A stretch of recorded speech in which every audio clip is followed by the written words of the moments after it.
bordering countries. That is something that I've not seen in other foreign ministries. 90% of the Mongolians to whom I spoke said that, well, we are generally happy about the development of the former regions of our former empire, that is to say, Russia and China. Anyway, certainly you are familiar with the realities of the Eurasian space. So what has brought you here? What is your sentiment as you participate in this forum?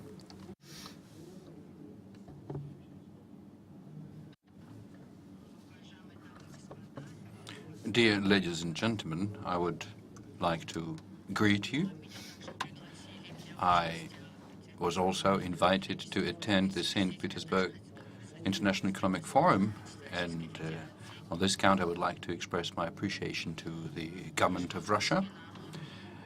The Mongolian people, our ancestors, our great-grandfathers and fathers, taught us that there is nothing bad in having a collective discussion of any issue.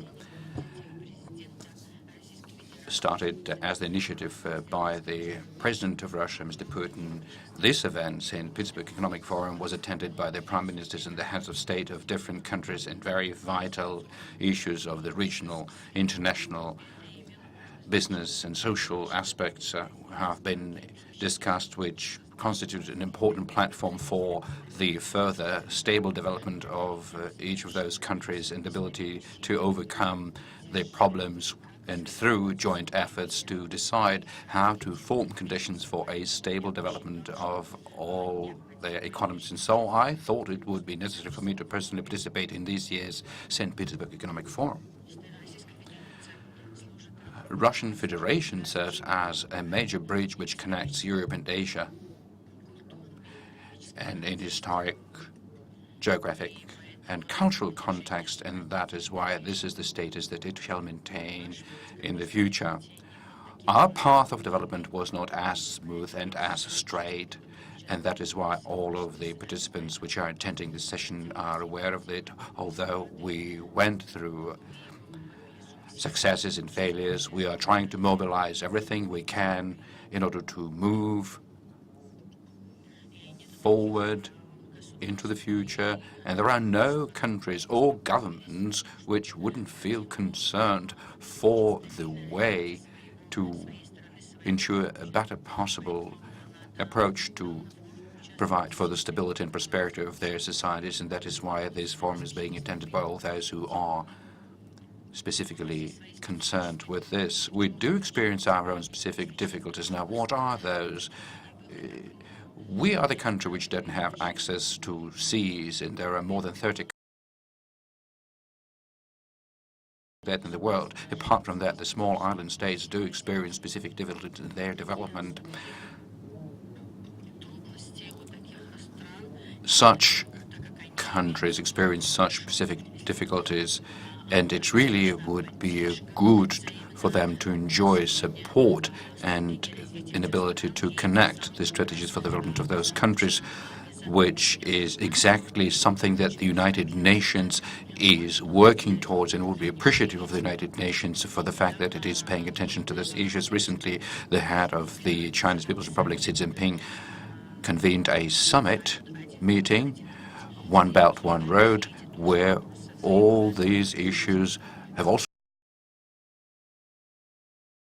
been discussed about the interconnection between our countries. The heads of our country, Russian Federation, People's Republic of had an opportunity to, and at the summit level, the program for the development of the economic corridor, Mongolia, China, Russia, was signed, deeming it to be necessary for the development of our countries.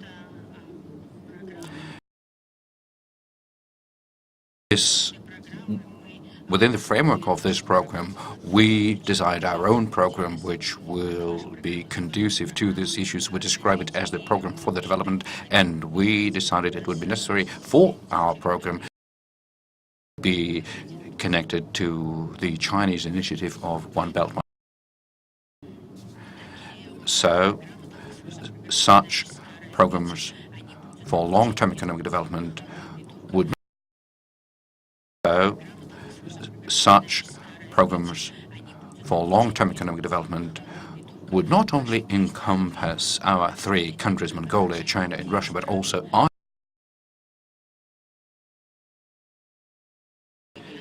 And I believe that come out with a concerted effort will provide other leading economies to get involved in this process, because advantages as very abounding, broad agricultural vistas, well-trained professionals. Apart from advantage is that we are enjoying joint borders with the countries who are representing global markets. And many countries, in order to be able to supply their products into the Chinese markets, have to overcome. And many countries, in order to be able to supply their products into the Russian and Chinese markets, have to overcome great distances and many obstacles. And unlike those, our country is adjacent to this very high potential and voluminous market. We do experience certain difficulties both in the economic and the fiscal areas. But at the same time, with the help and assistance from international institutions such as the International Monetary Fund and our neighboring countries, we developed a policy to overcome our difficult economic situation, as well as to strengthen the trust on the part of the foreign investors to our country. Apart from that, I would like to invite investors and the business representatives to visit us, particularly the Russian ones, because throughout so many years, our citizens and our businessmen have been engaged business in cooperation with the Russian businessmen and investors. So many of our achievements are inextricably related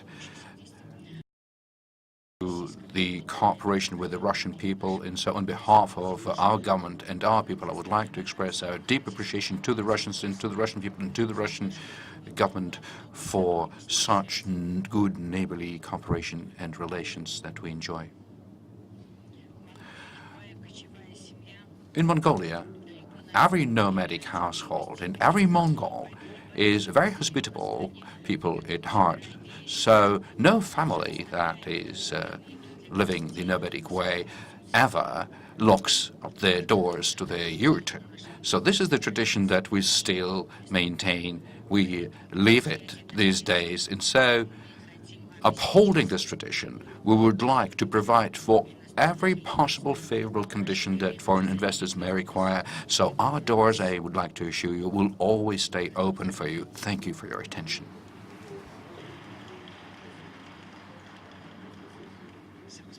Thank you, Mr. Prime Minister. Now I would like to call upon your colleague from Gabon. Well, what we may say, the United Nations is for everybody. With Serbia, we have the same alphabet, and actually with Mongolia, we also have the same alphabet. But Africa, in the minds of the majority of the Russians, is a remote continent, without considering the fact that it was your country, Gabon, was mentioned in the writings of the great Russian writer Aksionov. But it is already an interesting fact having you here. Why did you decide to come this year and attend the forum?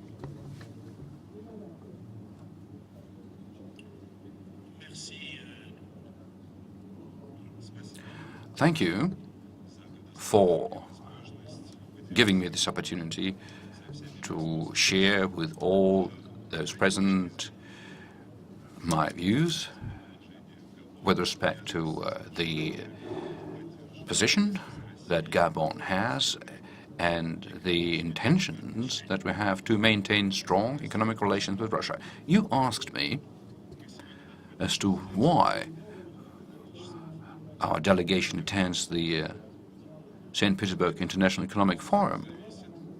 My answer to this question is dependent upon the status of Gabonese Republic itself. As you know, Gabon is an emerging economy. And The basic challenge